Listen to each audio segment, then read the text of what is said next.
আমার বান্দার জন্য জান্নাতের পোশাক বিছায়া দাও, জান্নাতের পোশাক পরিয়ে দাও, জান্নাতের বিছানা বিছায়া দাও, জান্নাত বরাবর দরজা খুলে দাও। ফেরেশতারা জান্নাতের পোশাক পরিয়ে জান্নাতের বিছানা বিছিয়ে জান্নাত বরাবর দরজা খুলে দিবে। ওয়ুফসাহু লাহু, এবং তার কবরটাকে প্রশস্ত করে দেওয়া হবে, চারিদিকে 70 গজ, 70 হাত। অথবা আরেক বর্ণনা আছে মাদ্দুল বাসার, চোখের দৃষ্টি যায় যে দূর, এর দূর চতুর্দিকে ইমানদার নেককারের কবরকে প্রশস্ত করে দেওয়া হবে।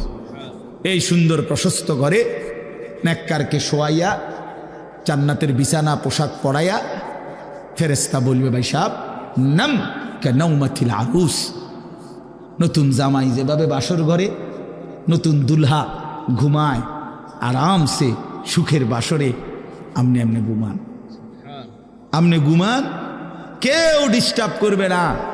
আমরা এসে নিয়ে যাবো পরে সময় মতো আপনারে। ইসরাফিল ফু দিবে দ্বিতীয়বার, আমরা এসেই আপনারে নিয়ে যাব, আপনি আপাতত এখানে আরামসে সুখের জান্নাতের নিয়ামত ভোগ করতে থাকেন। যে ব্যক্তি কবরে 3টা প্রশ্নের জবাব দিতে পারবে না, রাসূলুল্লাহ সাল্লাল্লাহু আলাইহি সাল্লাম বলেন আল্লাহ তাআলার পক্ষ থেকে বলা হবে, কাযাবা আবদি, আমার বান্দা নাফরমান মিথ্যা বলেছে। আফরিশুহু মিনান নার ওয়ালবাসুহু মিনান নার ওয়াফতাহু লাহু বাবান ইলান নার, তার জন্য জাহান্নামের বিছানা বিছিয়ে দাও, জাহান্নামের পোশাক পরিয়ে দাও, জাহান্নাম বরাবর দরজা খুলে দাও। নাউযুবিল্লাহ। ফেরেশতারা এই 3টা কাজ করবে। প্রথম, এই হলো এক গ্রুপের কাজ, ওনারা এই জাহান্নামের বিছানা, জাহান্নামের পোশাক আর জাহান্নামের বরাবর দরজা খুলে দিবে। এই হলো একটা হলো। 2 নাম্বার, আল্লাহ রাসূল সাল্লাল্লাহু আলাইহি ওয়াসাল্লাম বলেন, এই নাফরমানের কবরে এরপরে একজন ফেরেশতা আসবে। সেই ফেরেশতা এসে ইউদরাবু লাহু বিমিতরাকাতিম মিন হাদিদ, লোহার একটা মুগুর, লোহার একটা হাতুড়ি দিয়ে এই নাফরমানকে একটা আঘাত করবে। দরবাতান বাইনা উদুনাইহি, আঘাতটা 2 কান বরাবর মাঝখানে। নবীজি বলেন ফায়াসিহু সাইহাতান, বেঈমান তখন কবরে একটা চিৎকার মারবে, ইয়াসমাউহা মান ইয়ালিহি ইল্লা সাকালাইন, মানুষ এবং জিন ব্যতীত আল্লাহর সমস্ত সৃষ্টি নাফরমানের চিৎকারটা শুনতে পাবে। এইভাবে ফেরেশতা তাকে আঘাত করতে থাকবে। এবং হাদিসে আছে আল্লাহ রাসূল বলছেন, ওই ফেরেশতার বৈশিষ্ট্য হইল অহুয়া আ'মা ওয়া আসাম্মু, এই ফেরেশতাটা অন্ধ এবং কানে শুনে না। এই যে আঘাত করতেছে, সে কানেও শুনে না, চোখেও দেখে না। তার মানে এই বেঈমান যত চিল্লানি চিল্লাক, ফেরেশতা চোখেও দেখে না, কানেও শুনে না, উনি ওনার ডিউটি পালন করেন। 3 নম্বরে হলো আল্লাহর নবী সাল্লাল্লাহু আলাইহি ওয়াসাল্লাম বলেন, কোন নাফরমান পাপীর কবরে ফেরেশতারা রেখে যাওয়ার সাথে সাথেই কবর, ওই যে বললাম ইমানদারের কবর, নেককারের কবর 70 গজ প্রশস্ত করে দেওয়া হয়েছে। আর এই বেঈমানের কবর, দুনিয়ার মানুষও যে দূর খুঁড়ছিল, কবর বানাইছিল, এর দূরও না, তাকে কবরের মাটি তারে একবার সংকীর্ণ করে ফেলবে, চাপ দিবে। এই চাপে ডান পাশের মাটি বাম দিকে চলে আসবে, বাম দিকের মাটি ডান দিকে চলে আসবে। আল্লাহর নবী সাল্লাল্লাহু আলাইহি ওয়াসাল্লাম বলেন, আহা, নবীজি বলেন, এই উদাহরণ দিয়ে বুঝাইছেন, ডান পাশের মাটি যখন বাম দিকে, বাম দিকের মাটি ডান পাশে, তো ডান পাশের হাড্ডি, পাঁজরের হাড্ডি, এই যে সাটনার হাড্ডি নি কয়, এটা কি হাড্ডি কয়, পাঁজরের সাটনার হাড্ডি, এগুলা ভাঙ্গা এই বাম দিকে ঢুকে যাবে, বাম দিকের গুলো ডান দিকে ঢুকে যাবে। রাসূলুল্লাহ বুঝাই দিয়েছেন হাত্তা তাখতালিফা আদলাউহু, এই যে শব্দটা এরকম, এই যে ভাই দেখেন, এই 2 আঙ্গুল যেভাবে একটা আরেকটার ভিতরে ঢুকে গেছে, খোদার কসম রাসূল বলছে 2 পাশের হাড্ডি এভাবে একটা আরেকটার ভিতরে ঢুকে যাবে। রাসূলুল্লাহ সাল্লাল্লাহু আলাইহি সাল্লাম বলেন, এভাবে নাফরমানের কবরে আযাব হতে থাকবে। প্রিয় বন্ধু আমার, আল্লাহ রাসূল সাল্লাল্লাহু আলাইহি সাল্লামের এরকম অসংখ্য হাদিস দ্বারা প্রমাণিত কবরে আযাব হবে। রাসূলুল্লাহ সাল্লাল্লাহু আলাইহি ওয়াসাল্লামের সাহাবী হযরত বারা ইবনে আযিব রাদিয়াল্লাহু তাআলা আনহু, তিনি বর্ণনা করছেন, আমার কাছে একটা আরবি কিতাব আছে আত-তাযকিরা, ইমাম কুরতুবীর কিতাব, আখিরাত সম্পর্কিত, ওইখানে কিতাবের মধ্যে আছে হযরত বারা ইবনে আযিব বলেন, আমরা একদিন নবীজির সাথে এক সাহাবীর জানাজা পড়তে গেছিলাম। জানাজা পড়তে গিয়ে নবীজি ওই সাহাবীর কবরের সামনে গিয়া প্রথম দাঁড়াইছেন, খালি কবরটা, তখনও কবর জানাজা পড়ায় নাই। তো তিনি বলেন, আল্লাহ নবী কবরের দিকে তাকায়া অজরে অনেকক্ষণ কাঁদছেন নিজে। হযরত বারা ইবনে আযিব বলেন, আমরাও নবীজির সাথে কাঁদতে শুরু করলাম, নবীও কাঁদে, আমরাও কাঁদলাম। কিছুক্ষণ পরে নবীজি কান্না থামাইয়া চোখ মুছতে মুছতে বললেন, ইয়া ইখওয়ানি লিমিসলি হাদা ফাআইদ্দু। এই বাক্য, আমার বন্ধুরা, আমার সাথীরা, লিমিসলি হাদা আইদ্দু, এই কবরের জন্য তোমরাও প্রস্তুতি নাও, এই কবরের জন্য তোমরাও রেডি হও। আজ আমার এই সাহাবীকে দাফন করা হবে, এই আজ কিংবা কাল একদিন আমাদেরকে ওই কবরে যেতে হবে, রেডি হও। এভাবে নবীজি কাঁদছেন। বাস্তবতা হলো আসলে আল্লাহর কোরআন মানুষের হেদায়েতের জন্য, জিন্দেগি পরিবর্তনের জন্য। এজন্য প্রত্যেকেই হিসাব করা উচিত। ইস্তাফতি কালবাক, নবী সাল্লাল্লাহু আলাইহি ওয়াসাল্লাম বলছেন, তুমি তোমার দিলকে জিজ্ঞেস করো কি হালাত। ইজা সাররাতকা হাসানাতুকা ওয়া সাআতকা সাইয়্যাতুকা ফাআনতা মুমিন। যদি নেক কাজ করতে তোমার খুশি লাগে, মন্দ এবং গুনাহের কাজ করতে অপছন্দ লাগে, কষ্ট লাগে, তো বুঝবা তুমি মুমিন। তাহলে নিজের ইমানের হালাত নিজেই যাচাই করা সম্ভব, যে আমার হালাত কি, আমার দিলের মধ্যে মানসিকতাটা কি। নেক কাজ করতে আগ্রহ আর গুনাহের কাজের প্রতি ঘৃণা, এইটা আমার ইমানের পরিচয়। কোরআনুল কারীমের মধ্যে আছে, আল্লাহ তাআলা বলেন, সাহাবায়ে কেরামের জিন্দেগিটা আল্লাহ এভাবে সাজিয়েছেন, ওয়ালাকিন্নাল্লাহা হাব্বাবা ইলাইকুমুল ঈমানা ওয়া যায়্যানাহু ফি কুলুবিকুম ওয়া কাররাহা ইলাইকুমুল কুফরা ওয়াল ফুসুকা ওয়াল ইসয়ান। আল্লাহ তাআলা বলেন, আমি আমার বন্ধুর সাহাবীদের দিলের মধ্যে ঈমানকে সবচেয়ে প্রিয় বানিয়ে দিলাম। ওয়া যায়্যানাহু ফি কুলুবিকুম, এবং ঈমানকে তোমাদের অন্তরে, আল্লাহ বলেন সাহাবীদেরকে একদম সাজিয়ে দিলাম। মানে ইসলামই প্রিয়, ইসলামের সব কিছুই প্রিয়। আর ওয়াকাররাহা ইলাইকুমুল কুফরা ওয়াল ফুসুকা ওয়াল ইসয়ান, এবং তোমাদের নিকট একেবারে অপছন্দনীয় করে দিলাম কুফরিকে, সমস্ত কবিরা গুনাহকে এবং আল্লাহ পাকের যাবতীয় অবাধ্যতাকে। তাইলে ঈমান যার কাছে সবচেয়ে প্রিয়, কুফর, শিরিক, কবিরা গুনাহ, আল্লাহর নাফরমানি, অবাধ্যতা, এটা যার কাছে অপ্রিয়, আল্লাহ তাআলা বলেন, উলাইকা হুমুর রাশিদুন, এরাই হচ্ছে সঠিক পথ প্রাপ্ত, হেদায়েত প্রাপ্ত, কল্যাণ প্রাপ্ত, জান্নাতি। তাইলে ভাইয়া হাতে ধরা যে মোবাইলগুলো, এগুলো নামান। একজনও একটা মোবাইলও হাতে তুলবেন না। এই হাতে ধরে রাখছেন যারা, একজনও হাতে ধরে রেকর্ড করবেন না। বললাম, নিষেধ করলাম, যে কথা শুনবেন না আপনি উঠে চলে যান। আপনার মতো শ্রোতা না হলেও চলবে আমার। এমনি শুনেন, ডাইরেক্ট চোখের দিকে তাকায় শুনে। মোবাইল এটার একবার আলগি দেয়, একবার নিচে নামা, একবার খটর মটর করে। এটা অসভ্যতা ছাড়া আর কিচ্ছু না, একটা বদ অভ্যাস ছাড়া আর কিচ্ছু। এটা 24 ঘন্টার এক বদ অভ্যাস। জিন্দিগিটা এটার সাথে মিশাই দিছে, জীবনটাই। যেখানেই যাবা তোমার কাম একটাই, শুধু এই মোবাইল এটা নিয়ে নাড়াচাড়া করা। তোমারে খোদা বানাইছে এই মোবাইল লড়াইতে সারাক্ষণ। কি আশ্চর্য এক জীবন আমাদের। কিছু পাঞ্জাবিওয়ালা টুপিওয়ালারও এই খাসরত, সারা দিন এটা নিয়ে ব্যস্ত। যেখানে যাবে চুরি করে হলে ওটা উড়াইবে। এটা জীবনের একটা মূল ফিকির, যে মোবাইলে একটা কিছু উড়াইতে পারছে। কি ফায়দা এটাতে ভাই? কি বরকত এটাতে? পৃথিবীর সমস্ত বক্তার সাথে যদি কারো একটা ছবি থাকে, তো হাসরের ময়দানে বা কবরে জাহান্নামের আযাব মাফ, বলেন তো কি ফায়দা? এতে অনর্থক।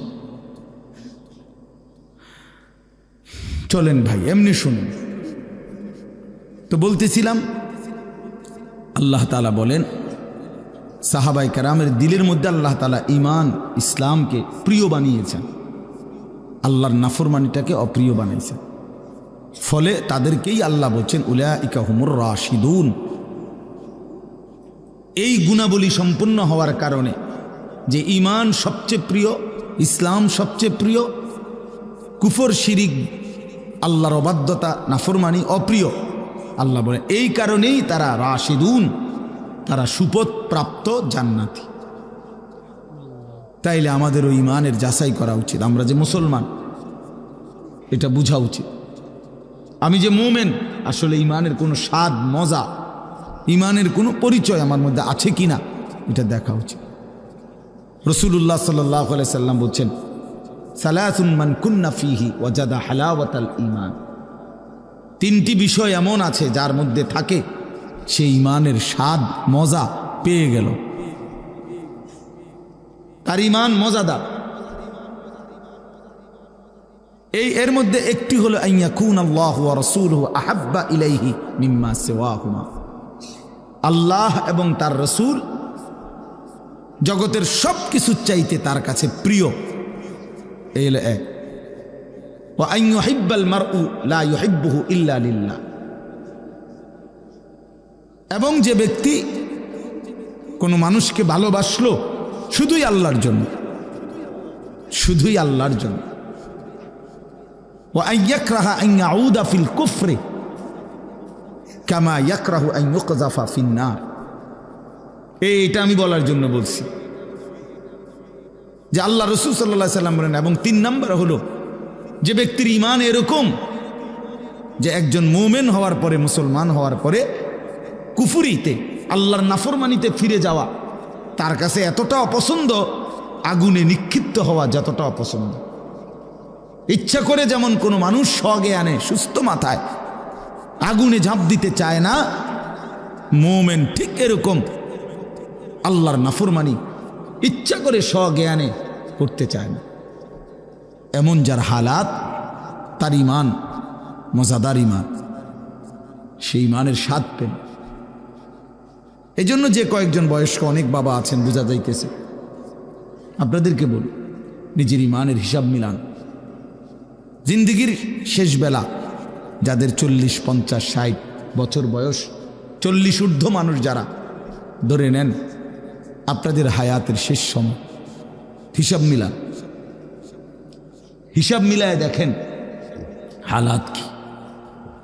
হাসান বসরি রহমতুল্লাহ আলাই তিনি যখন কোনো বয়স্ক লোককে দেখতেন তো বয়স্কদেরকে লক্ষ্য করে বলতেন ইয়া মা'শারা শুয়ুখ মা ইউনতাযারু বিজ-যার'i ইযা বালাগা। তিনি বলেন তো হে বয়স্ক বাবাগণ, কোনো ফসল যখন পূর্ণ পাইকা যায় তখন আর বাকি থাকে কি? মা ইউনতাযারু, তখন আর কিসের বাকি করা হয়, অপেক্ষা করা হয়? ফসল তো পাইকা গেছে, পূর্ণ হয়ে গেছে। তো লোকেরা জবাব দেয় ক্বালু আল হাসাদ, আর কাটাটা বাকি থাকে। কি বলেন? ধান যখন পুরা পাইকা যায় খেতে, তো এখন আর কি কাজ বাকি? কাটা বাকি। তার মানে উনি বুঝাইতে চাইছেন যে চাচা বয়স্ক বাবা হায়াত পূর্ণ হয়ে গেছে, এখন আর শুধু মরণটা বাকি, আর মৃত্যুটা বাকি। আর যুবকরে তখনই বলতেন, যুবক যদি আবার ভাবে তাইলে বোঝা গেল আমার বয়স মাত্র 25, কিছু চিন্তা করলো 40-এর পরে, 60-এর পরে, তাহলে 40-এর পরেও যদি হয় তাইলেও তো আরো 15 বছর আরামসে। তো তিনি বলতেন ইয়া মা'শারা শাবাব, শোনো হে যুব সমাজ, ইন্না যারআ কাদ তুদরিকুল আহাতু ক্বাবলা আন ইয়াবলুগা। তিনি বলেন শোনো, অসংখ্য গাছের ফুল ফল পরিপক্ক হওয়ার আগেই ঝরে যায়।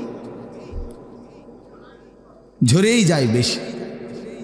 একটা আম গাছ থেকে যে পরিমাণ মুকুল ফুল বাইর হয়, সবগুলো আম হয়, ঝরে যায় বেশি। যে কতগুলো আম হয় ছোট্ট ছোট্ট, তো এই সবগুলো কি বড় হইয়া পুরা পাকে? কথা বলেন না, না, ঝরেই যায় বেশি। প্রত্যেকে যদি হিসাব করে দেখবে ঝরে যায় বেশি, থাইকা যায় অল্প। প্রতিটা ফল, ফসল, ফুল ঝরে যায় বেশি।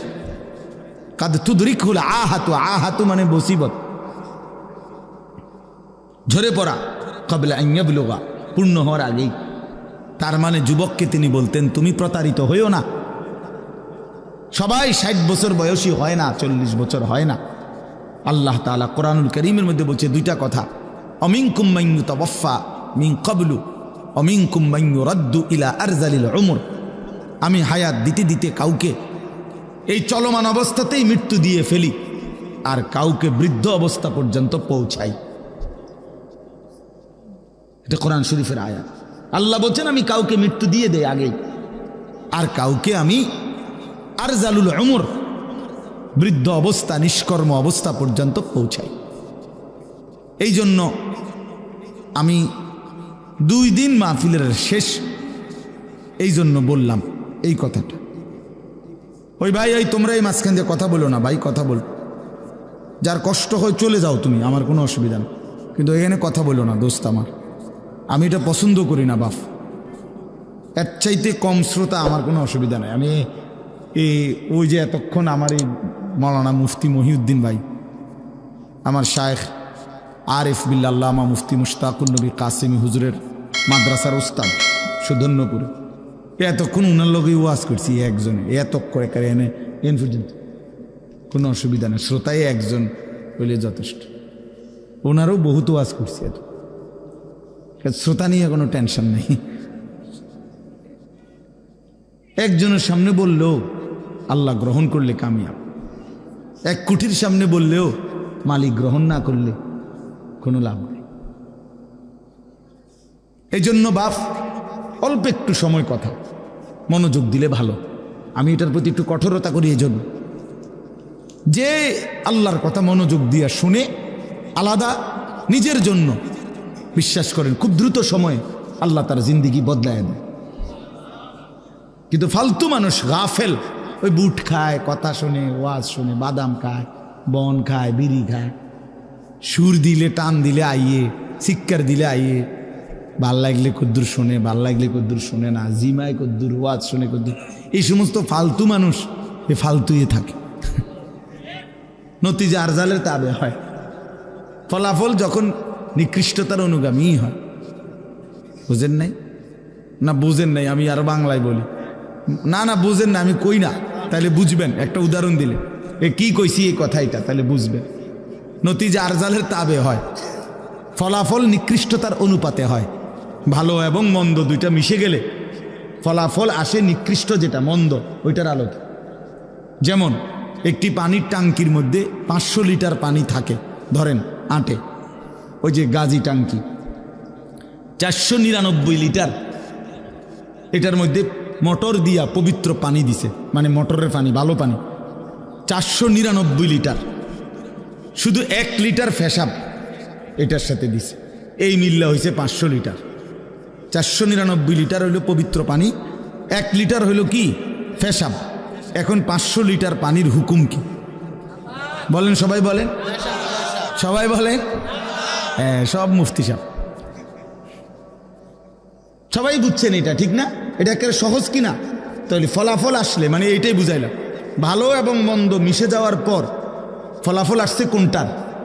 যেটা মন্দটা। এইটারে বলে আর কি আরবিতে নতিজা আরজালের তাবে হয়, যেটা নিকৃষ্ট ওইটার আলোকে হয়। এটার অর্থ হইল, আমি সবসময় বলি, বুট আর ওয়াজ দুইটা মিললে ফলাফল আসে বুট, বাদাম আর ওয়াজ ফলাফল আসবে বাদাম, জুরানি আর ওয়াজ রেজাল্ট আসবে জুরানি। হ্যাঁ হ্যাঁ, এটা গুরুত্বপূর্ণ বিষয়। রেজাল্ট আসবে কি? জুরানি। জুরানি। আপনি সাসারে জিজ্ঞাসা করবেন কি শুনছেন, বলবো কথা তো কত কথাই কইছে, সবই তো দরকারি কথা, কোনটা কইতাম? আসলে কিচ্ছু জানে নাই, উনি কিছুই শুনে নাই। বুঝেন নাই কথা? আউযুবিল্লাহর সময় জুড়াইছে, বিসমিল্লাহর সময় মাথা আলগি দিছে, আবার আলহামদুলিল্লাহর সময় জুড়াইছে। তো কি শুনছে উনি? ঘোড়ার ডিম শুনছে। এই জন্য বাপ, এটা জরুরি, বাস্তব। আমি হাসতে হাসতে বললাম, যদিও অর্থ হলো পরিবর্তনের জন্য, জিন্দেগির সৌন্দর্যের জন্য মনোযোগ জরুরি, আন্তরিকতা জরুরি। আমাদের খুলনার হজরত আরিফ বিল্লাহ হজরত মাওলানা মুফতি নুরুল আমিন সাহেব হজরত সবসময় বলে, যে ব্যক্তি তার দিল, কান, চোখ এই তিনটা একত্র করে আল্লাহর কথা শুনে, হজরত বলেন খুব অল্প সময়ের ভিতরে তার জিন্দেগি পরিবর্তন হয়। তিনটা একসাথ করতে হয়, দিল খোলা, কান খোলা, চোখ খোলা। চোখ খোলা। হজরত সবসময় বলে, আল্লাহর কথা শুনতে বসলে যে জুরায়, বুঝতে হবে তার কলিজার ভিতরে আখেরাতের ফিকির কম, কবরের ভয় কম, জাহান্নামের ভয় কম, পরকালের অনুভূতি কম, অনুভূতি কম। এই জন্য জওয়ান ছেলেদেরকেও বলি, বয়স্ক বাবা আপনাদেরকেও বলি, সব সময় আল্লাহর কথা মনোযোগ দিয়ে শুনবেন।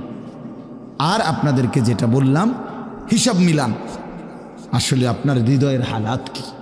এই যে প্রতিনিয়ত আল্লাহর কথা শুনতেছেন, যুবক ভাই তোমরাও শুনতেছ, মসজিদে জুমার নামাজের বয়ান হয় 52 সপ্তাহ, এক বছরে মোট 52 সপ্তাহ। বছরে প্রত্যেক মাসে 4টা জুমা, 4 12 48, আর 4 মাসে 4টা অতিরিক্ত জুমা আছে। যেমন এই মাসে 5টা জুমা, এই নভেম্বরে এখানে 5টা জুমা, এরকম 4টা জুমা 4 মাসে অতিরিক্ত 5 জুমা, তাহলে 48 আর 4 কত? 52টা জুমা। তাহলে 52টা জুমায় প্রতিনিয়ত ইমাম সাহেব আল্লাহর কথা বলে, বয়ান করে। এটা কম না। 30 বছর যদি এভাবে কেউ 52 সপ্তাহ করে 30 বছর শুনতেছে, তার কি 30 বছর পরেও বিড়ি খাওয়ার অভ্যাসটা ছুটে যাওয়ার কথা না? তো এই কাকা কি শুনলো আজ এত বছর ধরে? এবারটা তো অনবিড়ি খায়। এই ডাকাত কি শুনছে কনাম? বলেন আপনি, ইনসাফ কি বলে? না না, একটা বিবেকের প্রশ্নে আসেন। আজকে 30টা বছর পরেও আপনি সুদের লেনদেন করেন, 50 বছরেও এখনো ওজনও কম দেন, এখনো কথা কইলে আগ করলে গালি দেন। আস্তাগফিরুল্লাহ। শুনলেন কি? বুঝলেন কি? এতগুলো বয়ান কিছুই কোনো আসর করলো না। এই মূল কথা হলো গাফেল। মূল বিষয় কি? গাফিল। উলাইকা হুমুল গাফিলুন। আল্লাহ সমস্ত জাহান্নামীর পরিচয় বলছে, সমস্ত জাহান্নামীর একসাথে একটা পরিচয় আল্লাহ বলছে, উলাইকা হুমুল গাফিলুন। সবগুলো জাহান্নামী মূলত গাফেল। গাফেল কোরআন শরীফে আছে, ওয়ালাকাদ যারানা লিজাহান্নামা কাসীরাম মিনাল জিন্নি ওয়াল ইনস। এই আয়াতের শেষ শব্দ এটা, উলাইকা হুমুল গাফিলুন। এরা মূলত গাফেল, খামখেয়ালি করছে, খামখেয়ালি করছে। এই জন্য বাপ, দিল দিয়ে আল্লাহর কথা শুনবেন। প্রত্যেকটা ওলামায়ে কেরামের কথা মনোযোগ দিয়ে শুনবেন। নিজ এলাকার হুজুর, স্থানীয় ইমাম, নিজ মহল্লার আলেমে দ্বীন, ওনাদের কথা, দূরের হুজুর, সবার কথা সমানভাবে গুরুত্ব দিবেন। তাইলেই বোঝা যাবে আপনি আল্লাহর কথাকে গুরুত্ব দিচ্ছেন, ব্যক্তিকে নয়। কথা বোঝেন নাই? আপনার এলাকার ইমাম সাহেব ওয়াজ করলে কি হুজুর, আমরা হুজুর এইটা না, সদবদ, মানে ওনার এলাকার হুজুর, আপনার এলাকার হুজুর হয়েছে দেখে বেটা ফেচে গেছে। হ্যাঁ, আর বাকি বক্তা যেগুলো, এগুলো সব চাঁদের দেশের থেকে আসছে, ঠিক না? আমি তো এই মাত্র চাঁদের থেকে নামছি, এই যে এখান দিয়ে দেখছেন নাম নেন আমার, যে চাঁদের দেশ থেকে আসছি। কি চাঁদের দেশ থেকে আসছি মিয়া? তা আমি তো কোনো মহল্লা, আমি তো কোনো এলাকা। তাহলে এটা কোনো কথা না, এটা কোনো বিষয় না। জনপ্রিয়তা ধোঁকা, প্রধান বক্তা, বিশেষ বক্তা, এগুলো ধোঁকা। আল্লাহর কথা শোনা, আল্লাহর কথা দিলের মধ্যে আনা, আল্লাহর কথা বলতে পারা, এটাই সৌভাগ্য, এটাই সৌভাগ্য। আল্লাহ তাআলার কুদরত, এটা আল্লাহর ইচ্ছা। আল্লাহ কাউকে 10,000 1,000 মানুষের সামনে বলায়, কাউরে 10 জনের সামনে বলায়, এটা কোনোটাই 10 জনের সামনে বললে ব্যর্থ, 1000 লোকের সামনে বললে সফল, এমন কথা কোরআন সুন্নাহ ইজমা কিয়াস পৃথিবীর কোথাও নাই। কথা বুঝছেন না? এটা কোনো বিষয় না। অনেক নওজোয়ান ওলামায়ে কেরাম আছেন, আপনাদেরকেও বলি, জনপ্রিয়তার মোহে পড়বেন না। যেই কোনোভাবে মোবাইল দিয়া হোক, ফেসবুক দিয়া হোক, ইউটিউব দিয়া হোক, মাথা পাঞ্জাবি খুললা হোক, শার্ট লাগাইয়া হোক, যেমনি হোক মানুষে চিনতে হইব, এটা লারা দিতে হইব, যেমনি হোক দেশটার মধ্যে টাইল কেল লাগাইতে হইব না, এটা কোনো কথা না। আল্লাহর ইচ্ছা কাউকে আল্লাহ তাআলা, আমাদের আল্লামা মামুনুল হক, আজ তিনি কোথাও দাঁড়াইলেই এটা একটা মিছিল। বেচারা যদি দাঁড়ায় কোথাও, তো সেটাও হাজারো মানুষের কি হয়ে গেছে, মিছিল, হাঁটলে স্লোগান চলছে। তাই আল্লাহর ইচ্ছা, মালিকের ইহসান এটা। আল্লাহ তাআলা প্রত্যেকের ভিতরে এটা যদি হয় এই মানসিকতা, তাহলে বরকত হয়। যে আমারে আল্লাহ 5 জন মানুষের সামনে বলার সুযোগ দিছে, আমি এই 5 জনকে বলাটা কদর করি। আমারে বলছে আসরের আগে একটু বলতে, আপনি মনোযোগ দিয়ে বলেন, বরকত পাইবেন। আসরের পরে বলেন, ফজরের পরে বলেন, আল্লাহর কথা যখনই বলার সুযোগ পায় তখনই গনিমত। ক্বালা রব্বি ইন্নী দাআউতু কওমি লাইলান ওয়া নাহারা। নূহ আলাইহিস সালাম বলছে, আল্লাহ আমি আপনার দিকে মানুষকে ডেকেছি 950 বছর ধরে, রাতেও দিনেও। লাইলান ওয়া নাহারা, রাতেও দিনেও। তাহলে এটা কোনো বিষয় না। আমি অনেক বড় বড় আলেমরে জিজ্ঞাসা করছি যে হুজুর, মাগরিবের পরে ওয়াজ করলে উনি বিশেষ বক্তা, আর রাত 10টায় ওয়াজ করলে উনি প্রধান বক্তা, এটা শরীয়তের কোন আলোকে নির্ধারিত হয়েছে?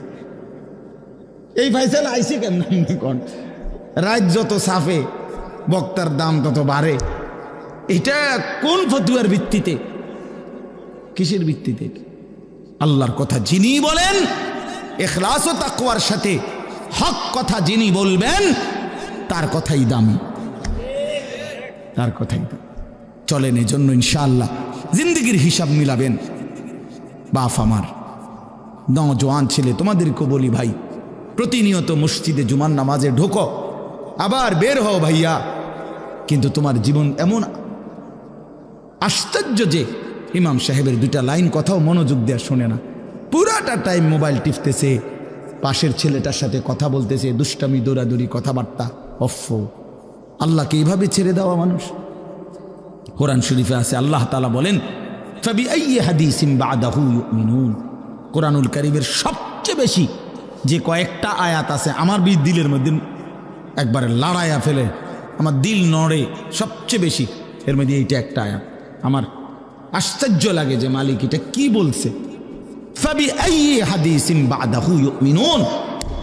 আল্লাহ বলে, বান্দা 23 বছরে আমি 30 পারা কোরআন নাজিল করেছি, আমার সর্বশ্রেষ্ঠ কথা কতবার করে করে এক একটা কথা বলেছি বান্দা, এরপরে আর কোন কথা বললে আর কেমনে বললে এর চাইতে দামি আর কোন কিতাব নাজিল করলে বান্দা তুই আমার কথা মেনে নিতি? ফাবিআইয়ি হাদিস, ফাবিআইয়ি হাদিস, আর কি বললে, আর কোন কথা বললে? আকিমুস সালাহ, আকিমুস সালাহ, আকিমুস সালাহ, এই নামাজের কথা আকিমুস সালাহ 80 বারের চাইতে বেশি আল্লাহ বলছেন। আল্লাহ যেন ডাক দিয়া বলে, এই যুবক, 80 বারের চাইতে বেশি আমি মাওলা, আমার মতো মালিক, আমি নামাজের কথা তোকে এই কোরআনে বললাম, আর কতবার বললে নাফরমান তুই আমারে সেজদা দিতি বল। এই বেঈমান, তোরা যারা নামাজ পড়ো না, বলো বেঈমান বলো, আর কতবার বললে, আর কতবার বললে নামাজ পড়তা? ইয়া আইয়ুহাল্লাযীনা আমানু, হে ঈমানদারগণ, হে ঈমানদারগণ, হে ঈমানদারগণ। কোরআনুল কারীমের মধ্যে 89 বার আছে, 89, 8, 9, 89 বার আল্লাহ ডাক দিছে, আমার ঈমানদার বান্দা, আমার তুই প্যারা বান্দা, আয় মোমেন, আমি তোকে ডাকছি, তোকে ডাকছি, তোকে ডাকছি। সেই আল্লাহ জিজ্ঞেস করছে ফাবিআইয়ি হাদিস, এই বান্দা 89 বার আমি তোকে মোমেন বলে ডাক দিয়েছি, আর কতবার ডাকলে তুই আমার ডাকে সাড়া দিতি বান্দা? বলো ভাইয়া, যারা নামাজ পড়ো না ভাই বলো। হ্যাঁ, আরেকটা আয়াত আছে আমার দিল নড়ে বেশি, সূরা মুজাম্মিলের, ফাকাইফা তাত্তাকুনা ইন কাফারতুম ইয়াওমান ইয়াজআলুল বিলদানা শিবা। এই কথাটা শুনলে আমার খুব ভয় লাগে। আল্লাহ বলছে, বান্দা এই যে তুমি আমার নাফরমানি করছো, সেদিন হাসরের ময়দানে তুমি কেমনে বাঁচবা, যেদিন হাসরের মাঠের একদিনের পেরেশানি আর আযাব আর যন্ত্রণা কোলের বাচ্চাকে বুড়া বানায় ফেলবে, বুড়া বানায় ফেলবে। হে বান্দা, তুমি জানো না আমি মাওলার শাস্তি কি জিনিস। ফাকাইফা তাত্তাকুনা ইন কাফারতুম ইয়াওমান ইয়াজআলুল বিলদানা শিবা। একদিনে বাচ্চা বুড়া হয়ে যাবে, কোলের বাচ্চা বুড়া হয়ে যাবে। আল্লাহ বলছে এই পরিমাণ যন্ত্রণা পেরেশান। মানুষ বলে ভাই আমার এই 3 মাসের যন্ত্রণায় কষ্টে আমার চুল সাদা হয়ে গেছে, মানুষ এরকম বলে না? আল্লাহ তাআলা বলে, বান্দা তুমি কেমনে নাফরমানি করছো, তুমি বুঝতেছো না বান্দা আমার আযাব কি পরিমাণ ভয়ঙ্কর। নব্বি ইবাদি আন্নী আনাল গফুরুর রহিম ওয়া আন্না আযাবি হুয়াল আযাবুল আলীম। রব্বুল আলামিন বলেন, বন্ধু আমার সবগুলো বান্দাকে শুনিয়ে দেন, বলে দেন বন্ধু যত লম্বা গুনাহ হোক না কেন, যত বেশি গুনাহ হোক না কেন, গুনাহ যদি আসমানও ছুঁয়ে যায়, জমিনও ভরে যায়, তারপরও তারে বইলেন বন্ধু যদি গুনাহ ছেড়ে দিয়ে আর করবে না ওয়াদা দিয়ে, আমি মাওলার কাছে মাফ চাই, তওবা করে, আমি আল্লাহ আনাল গফুরুর রহিম, আমি খুব বেশি দয়াবান, খুব বেশি মেহেরবান, খুব বেশি ক্ষমাশীল, আমি একসাথেই সব মাফ করে দেব। কিন্তু আল্লাহ বলেন বন্ধু সাথে সাথে আমার বান্দাকে এটাও বলে দিয়েন, ওয়া আন্না আযাবি হুয়াল আযাবুল আলীম। ওরে কিন্তু এইটাও বলে দিয়েন বান্দা এত বড় সুযোগ দিলাম, মাফ করে দিবা বললাম, তবুও যারা নাফরমানি ছাড়লি না বান্দা, তোরাও শুনে রাখিস বান্দা আমার আযাবও কিন্তু বড় বেশি ভয়ানক।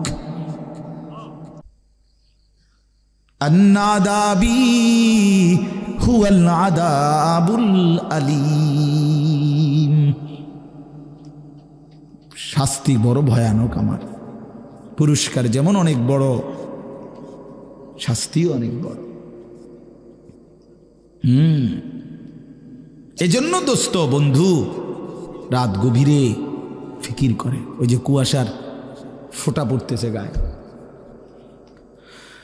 ভেবে দেখেন জিন্দেগির হিসাব মিলায় দেখেন, আর কতদিন চুরি করবেন, আর কতদিন মিথ্যা বলবেন, আর কতদিন ডাকাতি করবেন, আর কতদিন কিস্তি নিবেন, আর কতদিন সুদ খাবেন, আর কতদিন মিথ্যা বলবেন, আর কতদিন ওজনে কম দিবেন, আর কতদিন কাস্টমারকে ঠকাবেন।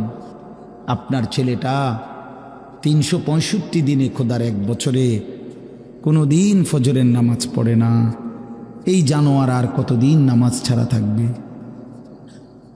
এ তো মানুষের বাচ্চা না, এ তো হাইওয়ান, এ তো চতুষ্পদ জন্তু, এ তো শয়তান। যার কপালে সেজদা নাই তাকে শয়তান বলে। ইবলিস সেজদা দেয় নাই, এজন্যই আল্লাহ বলছে তুই শয়তান। ইবলিস সেজদা দেয় নাই, এজন্য বলছে ফাইন্নাকা রাজিম, তুই আজকের থেকে অভিশপ্ত। ইবলিস সেজদা দেয় না, এজন্য বলছে ওয়া ইন্না আলাইকাল লা'নাতা ইলা ইয়াউমিদ্দিন, বেঈমান সেজদা দিলি না, আজকের থেকে কিয়ামত দিবস পর্যন্ত তোর উপরে আমি আল্লাহর লানত। এই বেনামাজি ছেলে মনে রাখো, তোর উপরে আল্লাহর লানত, আল্লাহর লানত, আল্লাহর লানত, আল্লাহর লানত। মালিকের অভিশাপ নিয়ে সুখে থাকা যায় না, আল্লাহর লানত নিয়ে সুখে থাকা যায় না। সুখ মিলে না।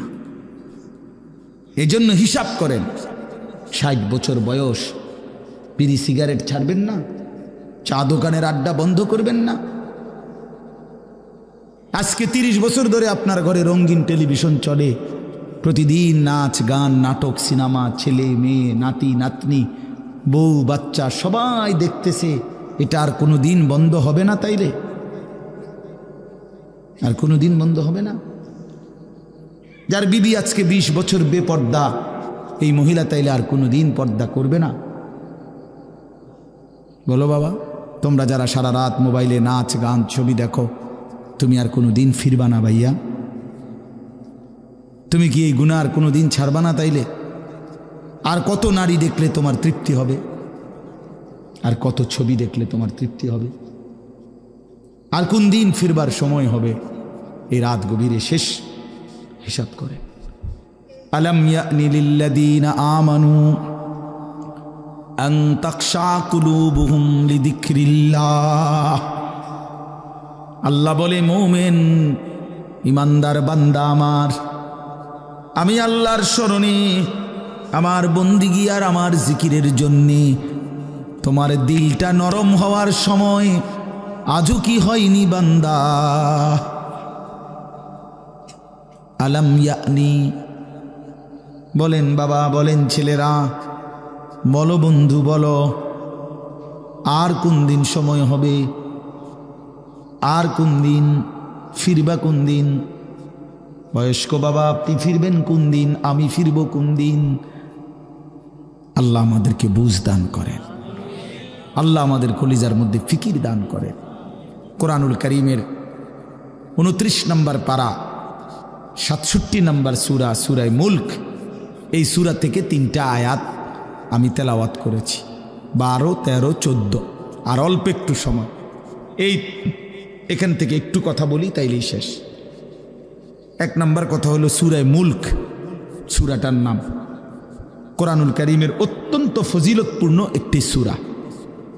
রাসূলুল্লাহ সাল্লাল্লাহু আলাইহি ওয়াসাল্লাম বলেছেন, হিয়াল মানিআতু হিয়াল মুনজিয়াতু তুনজিহি মিন আযাবিল কবর। রাসূলুল্লাহ, একটু মনোযোগ দিয়ে শুনেন, দেরি করব না আমি। রাসূলুল্লাহ সাল্লাল্লাহু আলাইহি সাল্লাম বলেন, এই সূরা মুলক 67 নম্বর এই সূরাটি হচ্ছে বাধা দানকারী, রক্ষাকারী। প্রশ্ন হলো, কিসের থেকে রক্ষা করে, কিসের বাধা দেয়? তো নবীজি বলেন, তুনজিহি মিন আযাবিল কবর। এই সূরাটি কবরের আযাব থেকে যে নিয়মিত পড়বে তাকে রক্ষা করবে, কবরের আযাব থেকে বাধা দিবে, কবরের আযাব থেকে রক্ষা করবে। কোন সূরা? সবাই বলেন। ছোট্ট সূরা, মাত্র 30টা আয়াত, 29 পারায়। এই ছোট্ট সূরাটি রাসূলুল্লাহ সাল্লাল্লাহু আলাইহি সাল্লাম বলেন কবরের আযাব থেকে রক্ষা করবে। তাফসীরে কুরতুবীর মধ্যে আছে, আল্লাহর নবী সাল্লাল্লাহু আলাইহি সাল্লাম বলেন, আমার দিল চায়, নবীজি বলছেন, লাওয়াদিত্তু, আমার দিলের আকাঙ্ক্ষা, দিলের তামান্না, নবীর দিলের আশা। রাসূলুল্লাহ সাল্লাল্লাহু আলাইহি সাল্লাম বলেন, আমার মনটা চায়, আমার দিল চায়, আমার উম্মতের প্রতিটা ইমানদারের কলবে এই সূরা মুলকটা থাকুক। ফি কলবে কুল্লি মুমিন, প্রতিটা মুমিনের দিলের মধ্যে, জবানের মধ্যে এই সূরা মুলক থাকুক। এই জন্য এই সূরা কবরের আযাব থেকে রক্ষা কবচ। যে নিয়মিত পড়বে আল্লাহ তাকে কবরের আযাব থেকে রক্ষা করবে। এখানে আরেকটা প্রাসঙ্গিক বিষয়, কবরের আযাব আমাদের মৃত্যু পরবর্তী হাসরের ময়দানে উঠার আগ পর্যন্ত এই মাঝখানের এই সময়টাকে কবরের জীবন বলে। কারো যদি স্বাভাবিক মৃত্যু হয় অথবা অস্বাভাবিক মৃত্যু হয়, কারো যদি মাটির কবর কপালে জোটে অথবা নাও জোটে, মৃত্যু মানেই আবার হাসরের মাঠে উঠা পর্যন্ত মাঝের এই সময়টাকে কবরের জীবন বলে। কথা বুঝছেন নি? কথা মানে বিষয়টা হলো এই, মনে করেন অনেক অধিকাংশ মানুষের তো স্বাভাবিক মৃত্যু হয়েছে, মাটিতে তারে কবরও দিছে, কিন্তু এমনও তো মানুষ আছে যে বাঘের পেটে ঢুকে গেছে, জীব জন্তু হিংস্র প্রাণী তারে খাইয়া ফেলছে, আগুনে পুইরা জ্বলে ছাই হইয়া গেছে, পানিতে ভাইসা গেছে, এমন হইতে পারে না? তো তার কবর কই? তার তো মাটির দাফন করছে না, কথা বুঝছেন? কিন্তু তার মৃত্যু হয়েছে কিনা? এই মৃত্যু মানেই কবরের জীবন, মৃত্যু মানেই কবরের জিন্দেগি। তাহলে এই জন্য বললাম, আরে স্বাভাবিক হোক অস্বাভাবিক হোক, কবর জুটুক মাটির বা না জুটুক, মানুষের মৃত্যুর পরেই হাসরের ময়দানে উঠা পর্যন্ত এই মাঝের এই টাইমটাকে কবরের জীবন বলা হয়। এই কবরের জীবনে আল্লাহ নবী সাল্লাল্লাহু আলাইহি ওয়াসাল্লামের অসংখ্য হাদিস দ্বারা কিছু বলবে। জি, কবরের এই বিষয়ে আল্লাহ রাসূল সাল্লাল্লাহু আলাইহি সাল্লামের অগণিত হাদিস। কবরের মধ্যে মানুষের এই কবরের জীবনটা, এটা কারো জন্য সুখকর, কারো জন্য কষ্টকর। কারো জন্য এই কবরে সুখ মিলবে, কারো জন্য এই কবরে কষ্ট হবে, আযাব হবে। রাসূলুল্লাহ সাল্লাল্লাহু আলাইহি সাল্লাম বলেন, আমি খুব সংক্ষেপে বলতেছি, 3টা প্রশ্নের জবাব যে কবরে ঠিকমতো দিতে পারবে, আল্লাহ তাআলা পক্ষ থেকে ঘোষণা হবে, সাদাকা আবদি, আমার বান্দা সঠিক উত্তর দিছে। আফরিশুহু মিনাল জান্নাহ ওয়ালবাসুহু মিনাল জান্নাহ ওয়াফতাহু লাহু বাবান ইলাল জান্নাহ। আমার বান্দার জন্য জান্নাতের পোশাক বিছায়া দাও, জান্নাতের পোশাক পরিয়ে দাও, জান্নাতের বিছানা বিছায়া দাও, জান্নাত বরাবর দরজা খুলে দাও। ফেরেশতারা জান্নাতের পোশাক পরিয়ে, জান্নাতের বিছানা বিছিয়ে জান্নাত বরাবর দরজা খুলে দিবে। ওয়ুফসাহু লাহু, এবং তার কবরটাকে প্রশস্ত করে দেওয়া হবে, চারিদিকে 70 গজ, 70 হাত। অথবা আরেক বর্ণনা আছে মাদ্দুল বাসার, চোখের দৃষ্টি যায় যে দূর, এর দূর চতুর্দিকে ইমানদার নেককারের কবরকে প্রশস্ত করে দেওয়া হবে। এই সুন্দর প্রশস্ত করে নেককারকে শোয়াইয়া জান্নাতের বিছানা পোশাক পরাইয়া ফেরেশতা বলবে, ভাই সাহেব নাম কানাউমাতিল আরুস। নতুন জামাই যেভাবে বাসর ঘরে নতুন দুলহা ঘুমায় আরামসে সুখের বাসরে, আমনে আমনে ঘুমান, আমনে ঘুমান, কেউ ডিস্টার্ব করবে না। আমরা এসে নিয়ে যাবো পরে সময় মতো আপনারে। ইসরাফিল ফু দিবে দ্বিতীয়বার, আমরা এসেই আপনারে নিয়ে যাব, আপনি আপাতত এখানে আরামসে সুখের জান্নাতের নিয়ামত ভোগ করতে থাকেন। যে ব্যক্তি কবরে 3টা প্রশ্নের জবাব দিতে পারবে না, রাসূলুল্লাহ সাল্লাল্লাহু আলাইহি সাল্লাম বলেন, আল্লাহ তাআলার পক্ষ থেকে বলা হবে, কাযাবা আবদি, আমার বান্দা নাফরমান মিথ্যা বলেছে। আফরিশুহু মিনান নার ওয়ালবাসুহু মিনান নার ওয়াফতাহু লাহু বাবান ইলান নার। তার জন্য জাহান্নামের বিছানা বিছিয়ে দাও, জাহান্নামের পোশাক পরিয়ে দাও, জাহান্নাম বরাবর দরজা খুলে দাও। নাউযুবিল্লাহ। ফেরেশতারা এই 3টা কাজ করবে। প্রথম, এই হলো এক গ্রুপের কাজ, ওনারা এই জাহান্নামের বিছানা, জাহান্নামের পোশাক আর জাহান্নামের বরাবর দরজা খুলে দিবে। এই হলো একটা হলো। 2 নাম্বার, আল্লাহ রাসূল সাল্লাল্লাহু আলাইহি ওয়াসাল্লাম বলেন, এই নাফরমানের কবরে এরপরে একজন ফেরেশতা আসবে।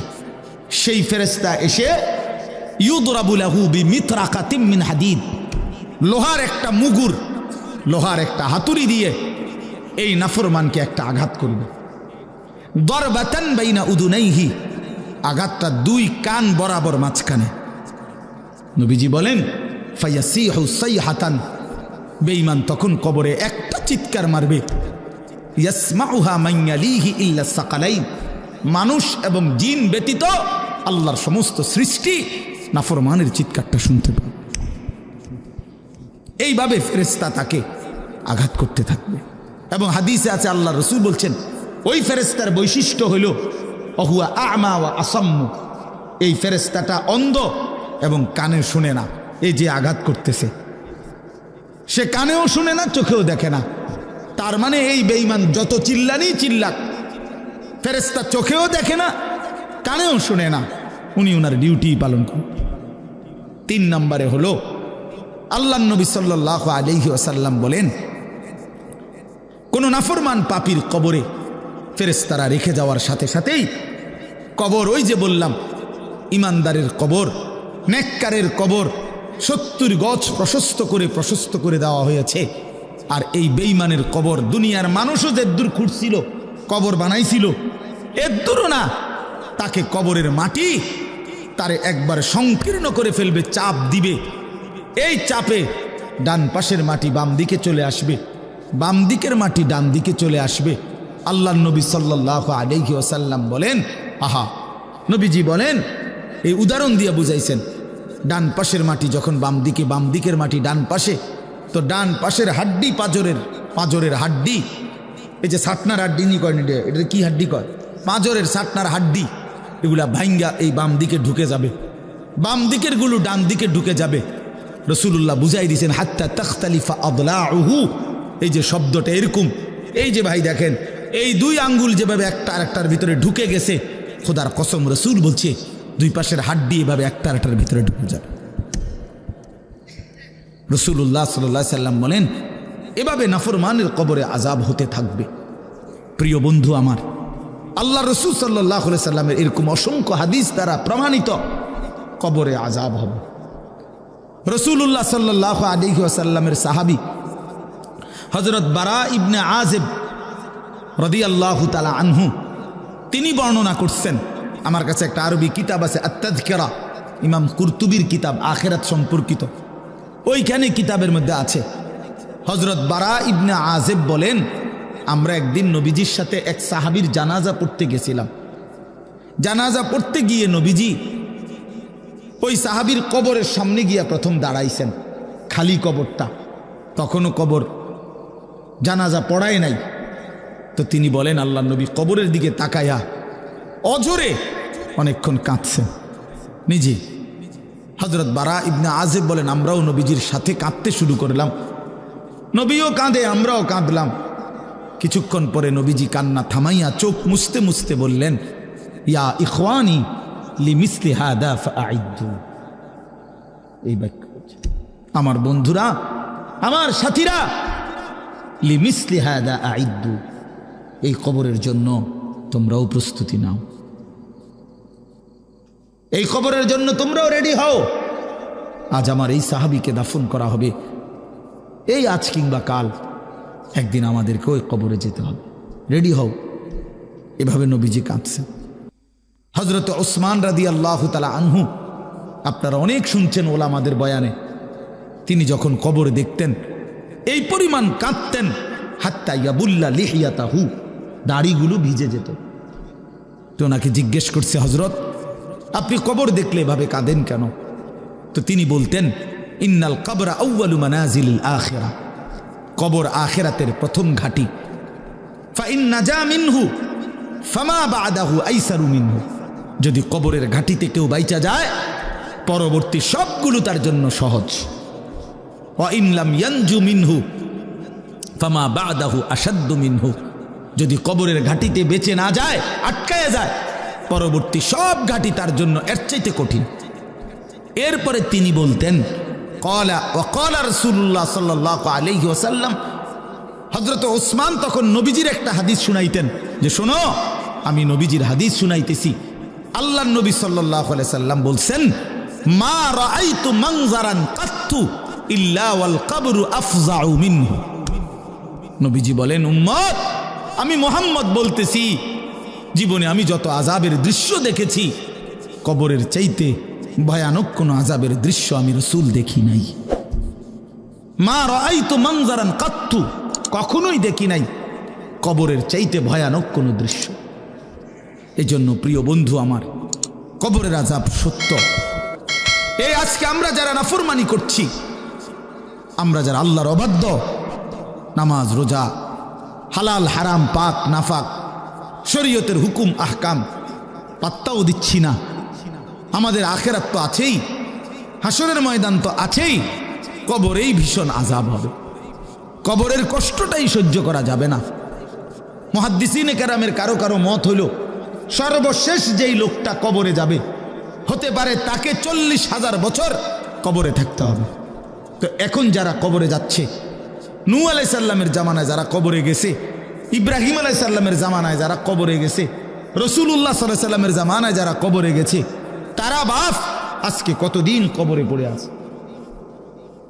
নাকি মাঝে দিয়ে একবার কিয়ামত হইছে? কথা বলেন না, হইছে? তো তারা আজ কতদিন পড়ে আছে?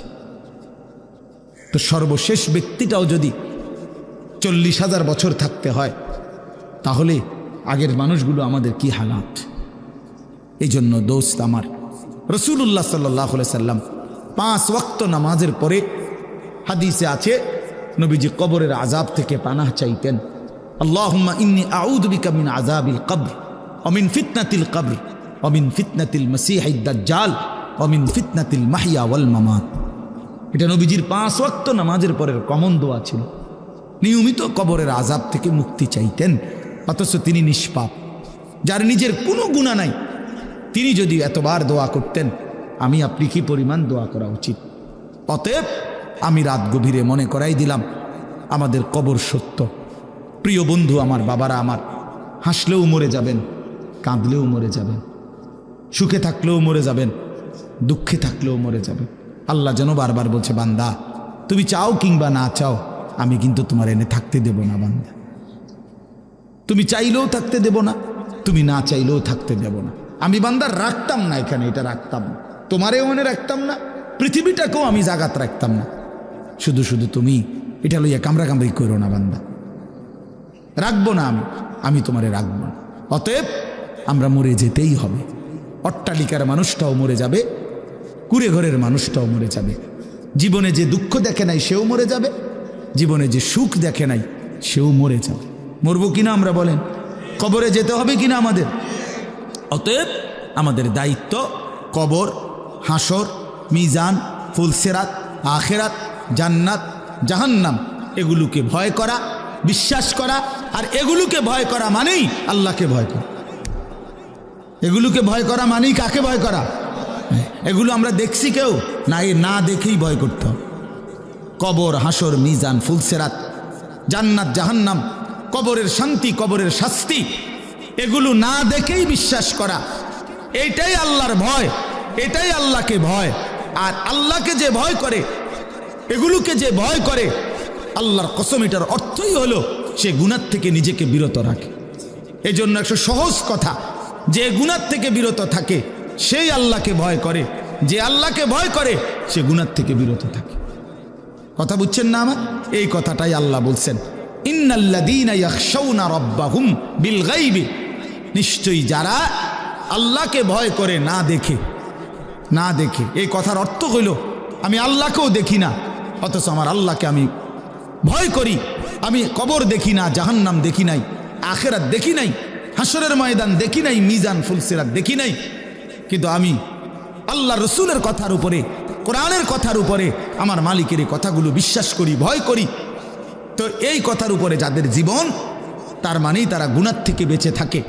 আল্লাহ তাআলা বলেন, আল্লাহকে ভয় করে না দেখেই আল্লাহর কথা, আল্লাহর আখেরাতের বিষয়গুলোকে তাফসিরে লিখছে, ইয়াখাফুনাল্লাহ ওয়া ইয়াখাফুনা আযাবাহু।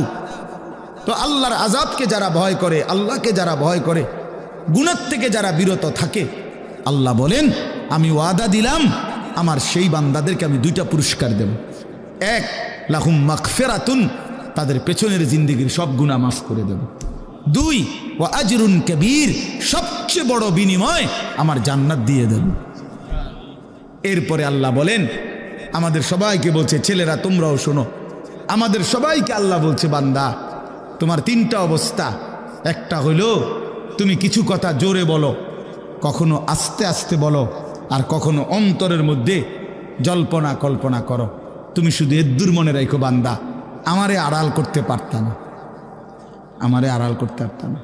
তুমি আস্তে বললেও আমি শুনি, তুমি জোরে বললেও আমি শুনি, তুমি অন্তরের ভিতরে লুকাইয়া রাখলো আমি তাও জানি।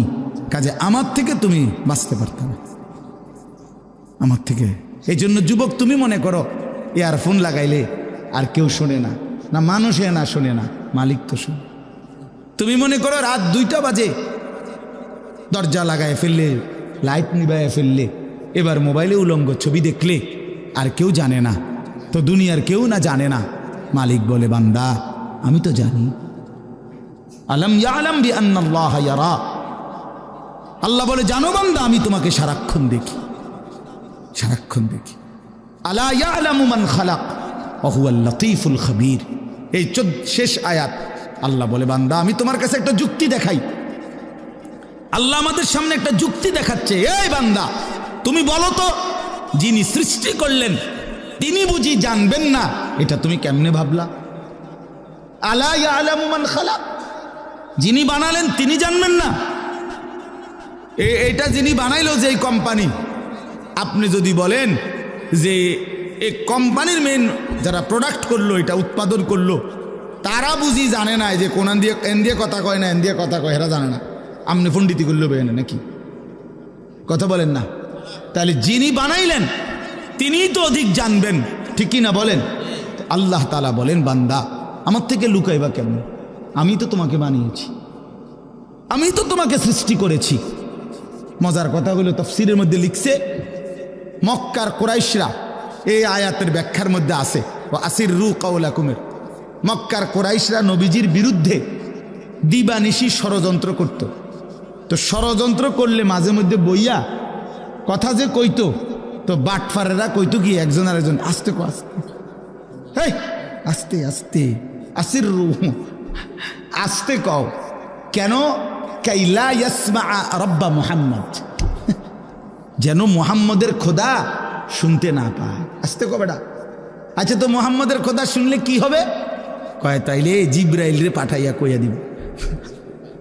এটা আছে তাফসীরে, মুহাম্মদের খোদায় জিব্রাইল পাঠাইয়া মুহাম্মদকে জানায় দিবে, শেষে আমগো পরিকল্পনা সব ভেস্তে যাবে, বাদ যাবে, কাজে আসতে কও। তো আল্লাহ তাআলা তখন বলে, হারে বান্দা, বেকুব কি আর আড়ে বাজারে ওঠে? এই কি কোনো ছোটখাটো বলদ মনে করছেন? আহাম্মক, তুই আল্লাহর ব্যাপারে এই ধারণা কেমনে করলা যে তিনি আসতে বললে শুনবে না? তে আল্লাহ তাআলা বলেন, আসিররু কাওলাকুম, তোমরা যদি আসতে বলো, আবিজহারু বিহি, জোরে বলো, আমি তো সবই শুনতে পাই। ইন্নাহু আলিমুন, তিনি তো সব জানেন, বিদাতিস সুদূর, অন্তরের ভেতরের জল্পনা কল্পনাগুলো সহ সহ।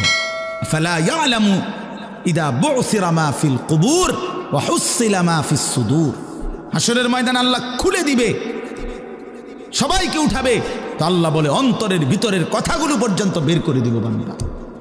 ইয়াউমা তুবলাস সারাইর, গোপন কথাগুলো, গোপন বিষয়গুলো আমি সব খুলে দেব, সব খুলে দেব। চামড়ার প্রতিটা শিহরণ যুবক বলবে, আমি বললাম, মনে রাখো আমার কথা। এই যে আমাদের চামড়ায় নারী দেখলে, ছবি দেখলে, নর্তকী দেখলে, উলঙ্গ নাচ দেখলে, অশ্লীল দৃশ্য দেখলে শরীরের চামড়ার মধ্যে শিহরণ হয়, শাহওয়াত জাগে। খোদার কসম, হাসরের ময়দানে এই চামড়া বলবে, আল্লাহ শাহিদা আলাইহিম সামউহুম ওয়া আবসারুহুম ওয়া জুলুদুহুম, এই চামড়া বলে দিবে, আল্লাহ বেঈমান আমারে দেখা এই শরীরে এই চামড়া এতবার শিহরিত, অশ্লীলতা, বেহায়াপনা, জিনা, ব্যভিচারের প্রতি এতবার আগ্রহী হয়েছিল। শরীরের চামড়াগুলো কথা বলল, মানুষের সমস্ত শাহওয়াত চামড়া, যৌন চাহিদা উপাদান মেন এই চামড়ার মধ্যে। এই জন্য যত ডাক্তার চর্ম ডাক্তার, তত ডাক্তার যৌন রোগের ডাক্তার, চর্ম ও যৌন রোগ বিশেষজ্ঞ। এইটার মূল কারণ এটা, চর্মের সাথে যৌন সম্পর্ক, অর্থাৎ এই শাহওয়াতের গভীর সম্পর্ক। এই জন্য আল্লাহ বলছে, শাহিদা আলাইহিম সামউহুম ওয়া আবসারুহুম ওয়া জুলুদুহুম, একটা শব্দ চামড়ার শিহরণগুলো পর্যন্ত ভাইয়া আড়াল করা যাবে না। যাবে কি? চলেন তাইলে, কথা শেষ। আল্লাহ তাআলা বলছে, বান্দা আমি সৃষ্টি করেছি, আমি জানবই। আলা ইয়ালামু মান খালাক, আমার থেকে লুকাইও না, পারবা না। ওহুয়াল লতীফুল খবীর, আল্লাহ সূক্ষ্ম থেকে সূক্ষ্ম, বিন্দু থেকে বিন্দু বিষয়ে জানেন, সমস্ত বিষয়ের পূর্ণ খবর রাখেন। কাজে ইনশাআল্লাহ আমি দুইটা কথা বলছি। এক নম্বর কথা হলো, এই 2 দিনের সবগুলো ওয়াজের মাধ্যমে, জুমার বয়ানের মাধ্যমে, বা এক কথায় আপনি আল্লাহর কথা যে প্রতিনিয়ত শুনতেছেন, এর মাধ্যমে নিজের হিসাব মিলাইয়েন যে আপনার ইমানের হালাত কি, আখিরাতের হালাত কি, নিজের ভিতরে ইবাদত বন্দিগির ফিকির কি। ওয়াল তানজুর নাফসুম মা কদ্দামাত লিগাদ, মিলাইয়েন। নবীজি সাল্লাল্লাহু আলাইহি সাল্লাম বলছেন, এই হাদিসটাই আমি পড়ছিলাম, আল কাইয়িসু মান দানা নাফসাহু ওয়া আমিলা লিমা বাদাল মাউত। নবীজি বলে, বুদ্ধিমান কাইয়িস, সে বুদ্ধিমান যে নিজের হিসাব রাখে এবং মৃত্যু পরবর্তী জিন্দিগির জন্য আমল করে। তারে কি বলে? কাইয়িস। ওই সৌদি আরব যারা থাকে প্রবাসী তারা এটা কয়, সৌদি আরবের কোয়াইস। কোয়াইস মানে কাইয়িস, সালা কোয়াইস মানে হলো কাইয়িস, বিচক্ষণ, বুদ্ধিমান, চালাক, যে নিজের হিসাব রাখে, মৃত্যু পরবর্তীর জন্য আমল করে। বলে আজিজু মান আতবা নাফসাহু হাওয়াহা ওয়া তামান্না আলা আল্লাহ। আর আল্লাহ বলে অপদার্থ, ব্যর্থ, ফালতু, অকর্মণ্য সে যে সর্ববিষয়ে নিজের মনে যা চায় তাই অনুসরণ করে, আর কথায় কথায় এমনি করে নাফরমানি, ভরসা করে আল্লাহর উপর, মুখে বিড়ি, আল্লাহ ভরসা, টাঙ্গাইয়া ফিটবো, টাঙ্গাইয়া করে, টাঙ্গাইয়া আড্ডি মাড্ডি গুড়া গুড়া করে লাগবে একদম সিটারি। হ্যাঁ, সুদের ব্যবসা, বাটফারির ব্যবসা, সাধুয়ানে বইয়া আপনার বেডির দিকে চাইয়া রয়েছে, নাচ গান নাটকে টেলিভিশনে, এনে বইয়া কোক আল্লাহ ভরসা। আও মারতো না, যত কয় হুজুর এত না, কইতে লাগলে কি এটা কম কয় নিও, হ্যাঁ যত কয় এত না। তোমার আলগা কেডা বলছে, কোন ইবলিস তোমারে বলছে যে যত কয় তার অর্ধেক? কথা বুঝছেন? অর্থ কইল ভরসা করে এমনি, কিন্তু করে কি গুনাহ। তো এই আল্লাহ তাআলা বলছি, বুঝি বান্দা তুমি 24 ঘন্টা গুনাহ করতে থাকো, আমি ভরসা, এটা আল্লাহ বলছেন? না না, আল্লাহ বলছে তওবা করো, আমি ভরসা। ঠিক কিনা বলেন না? ছেড়ে দিলে ভরসা, আর করবা না, ওয়াদা দিলে ভরসা, লজ্জিত হয়ে মাফ চাইলে আমি ভরসা, আমি মাফ করে দেব। তো ইনশাআল্লাহ আমরা প্রত্যেকেই নিজের ঈমান আমলের জন্য ফিকির করব। মাদ্রাসার জন্য শেষবারের মতো এই 2টা মিনিট আমি এক্ষুনি দোয়া করছি। 2 মিনিট আবারও অনুরোধ করলাম, মাদ্রাসার যেই ভবনের কাজ, তাদের কাছে আমি শেষবারের মতো আবারও বললাম, দিলেও 2-3 মিনিট, না দিলেও 2 মিনিট, আপনারা মেহেরবানি করে যদি পকেটে হাত দেন, দয়া করে মাদ্রাসার জন্য 2-1 জন ভাই উঠেন, আপনারা দয়া করে একটু শরীক হন। আবারও আল্লাহ তাআলা আপনাদেরকে উত্তম বিনিময় দান করেন।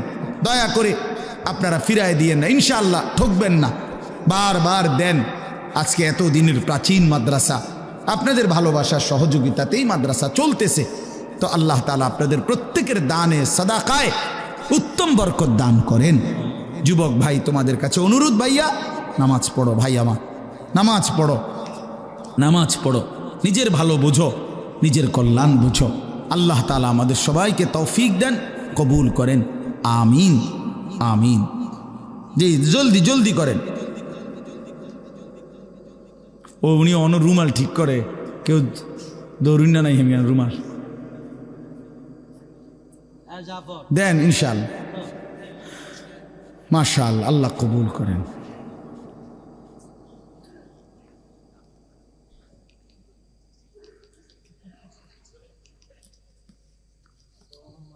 মাশাআল্লাহ।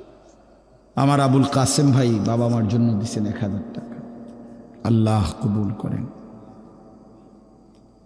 আগামী শনিবার 30 তারিখ আমাদের সুধন্যপুরে আমাদের শায়েখ দামাত বারাকাতুহুম আল্লামা মুফতি মুশতাকুন নবী কাসেমি হুজুরের মাদ্রাসার ইসলাহি মাহফিল, আপনারা যাওয়ার চেষ্টা করবেন। আগামীকাল আমাদের কুমিল্লা জেলা কওমি মাদ্রাসা সংগঠনের ইসলামী মহাসম্মেলন কুমিল্লা কেন্দ্রীয় ঈদগাহ ময়দানে, বাংলাদেশের সব বড় বড় উলামায়ে কেরাম ইনশাআল্লাহ আসবেন।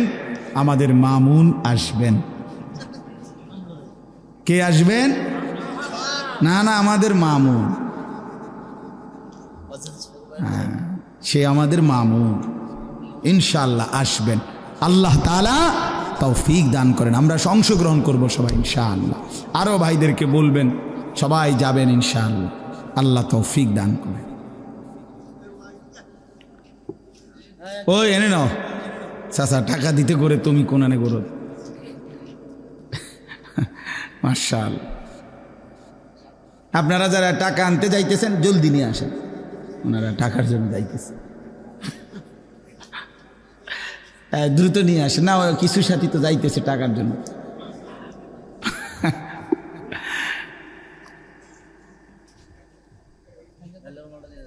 খালাস। আলহামদুলিল্লাহি রাব্বিল আলামিন। اللهم أنت السلام ومنك السلام تباركت يا ذا الجلال والإكرام يا أرحم الراحمين يا أرحم الراحمين يا أرحم الراحمين ربنا ظلمنا أنفسنا وإن لم تغفر لنا وترحمنا لنكونن من الخاسرين ربنا آتنا في الدنيا حسنة وفي الآخرة حسنة وقنا عذاب النار رب ارحمهما كما ربياني صغيرا ربنا هب لنا من أزواجنا وذرياتنا قرة أعين وجعلنا للمتقين إماما رب اجعلني مقيم الصلاة ومن ذريتي ربنا وتقبل دعاء ربنا اغفر لي ولوالدي وللمؤمنين يوم يقوم الحساب مولاي كريم अपनी माफ করে দেন রব্বে করিম আপনি মাফ করে দেন মেহেরবান মাওলা আপনি মাফ করে দেন রাত গভীরে আল্লাহ পেছনের জিন্দেগীর সমস্ত নাফরমানি মাফ করে দেন আগামী জিন্দেগি সুন্দর করে দেন ঈমান আমলের দৌলত দান করেন ইজ্জত আফিয়ত দান করেন তাকওয়া তহারত দান করেন ইখলাস দান করেন হিম্মত দান করেন দ্বীনের পথে থাকার চলার তৌফিক দান করেন সেজদাওয়ালা কপাল বানিয়ে দেন কাঁদনেওয়ালা চোখ বানিয়ে দেন জিকিরওয়ালা জবান বানিয়ে দেন মোহব্বতওয়ালা দিল বানিয়ে দেন আপনার বন্দিগি সুন্নতওয়ালা জীবন বানিয়ে দেন আল্লাহ জীবনটা কাজে লাগাবার তৌফিক দান করেন সমস্ত কবরবাসীদেরকে মাফ করে দেন কিয়ামত পর্যন্ত কবরের আযাব মাফ করে দেন জওয়ান যুবক ছেলেগুলোকে নামাজি বানিয়ে দেন চরিত্রবান বানিয়ে দেন বাবা চাচা বয়স্কদেরকে আল্লাহ বাকিটা হায়াত আরও বেশি নেক আমলের তৌফিক দান করেন আপনার বন্দিগি আরও বেশি করবার জিকির করবার তিলাওয়াত করবার তৌফিক দান করেন পর্দার আড়ালের মা বোনদেরকে পর্দা পুশিদা দান করেন আয় আল্লাহ এই মাদ্রাসাখানা আপনি কবুল করে নেন মাদ্রাসাখানা কবুল করে নেন মাদ্রাসাখানা কবুল করে নেন আরও ছাত্র ওস্তাদ মিলায়া দেন মাদ্রাসার तमाम জরুরত আপনার গায়েবের খাজানা থেকে আপনি পূরণ করে দেন আল্লাহ আপনি দিলে সবই হবে আপনি চাইলে সবই হবে আপনি না চাইলে কিছুই হবে না মাওলা আল্লাহ আমাদেরও নিজ নিজ মাদ্রাসাগুলো আপনি কবুল করে নেন আল্লাহ আমাদেরও নিজ নিজ মাদ্রাসাগুলো আপনি কবুল করে নেন আল্লাহ আমাদের প্রত্যেককে ঈমান আমল দান করেন অসুস্থ বিমারি যারা শিফা করে দেন কামাই রুজিতে হালাল বরকত দান করেন শহরে বন্দরে গ্রামে গঞ্জে যে যেখানে আছে রহম করেন আল্লাহ প্রবাসী বাবা ভাইদেরকে ঈমান আমলের সাথে হায়াত কাটাবার তৌফিক দান করেন আল্লাহ তাদের কামাই রুজিতে হালাল বরকত দান করেন আমার দেশ নিরাপদ করে দেন আমার দেশ নিরাপদ করে দেন আমার দেশ নিরাপদ করে দেন আল্লাহ আমার গোটা দেশের উপরে খায়র ও বরকত দান করেন প্রতি ইঞ্চি জমিনে কোরআনের নূর জারি করে দেন ইসলামের আলো জ্বালিয়ে দেন মাওলা রাত গভীরে আল্লাহ আপনার কাছে বিশেষ ফরিয়াদ একজন ন্যায়পরায়ণ শাসক আমাদেরকে দান করেন একজন ইনসাফগার শাসক দান করেন একজন ইমামে আদেল দান করেন আল্লাহ আর কোন জালেম আমাদের উপরে চাপাইয়া দিয়েন না মাওলা আমরা আর জুলুমের শিকার হতে চাই না আমরা ঈমান নিয়ে বাঁচতে চাই আমরা সেজদা দিয়ে বাঁচতে চাই আপনার গোলামি করে বাঁচতে চাই আমাদের প্রজন্ম আমাদের স্ত্রী সন্তান আমাদের পরবর্তী জেনারেশন কালেমা নিয়ে ঈমান নিয়ে ইসলাম নিয়ে ইজ্জত নিয়ে যেন এই মাটিতে বাঁচতে পারে আপনি তৌফিক দান করেন আপনি তৌফিক দান করেন জুলুমের শিকার কইরেন না মাওলা সারা পৃথিবীর মজলুম মুসলমানকে রেহাই দিয়ে দেন গাজা ফিলিস্তিন লেবাননের মুসলমানকে বাঁচান মাওলা বাঁচান মাওলা আল্লাহ মোমেনের রক্তে জমিন লাল হয়ে গেছে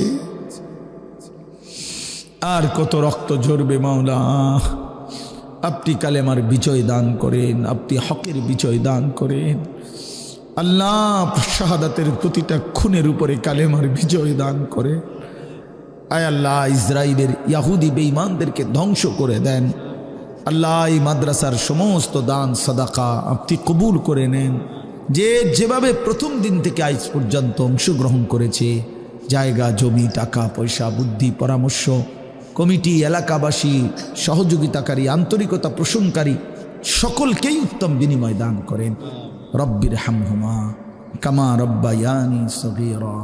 সুবহান রাব্বিকা রব্বিল ইজ্জাতি আম্মা ইয়াসিফুন ওয়া সালামুন আলাল মুরসালিন ওয়ালহামদুলিল্লাহি রাব্বিল আলামিন।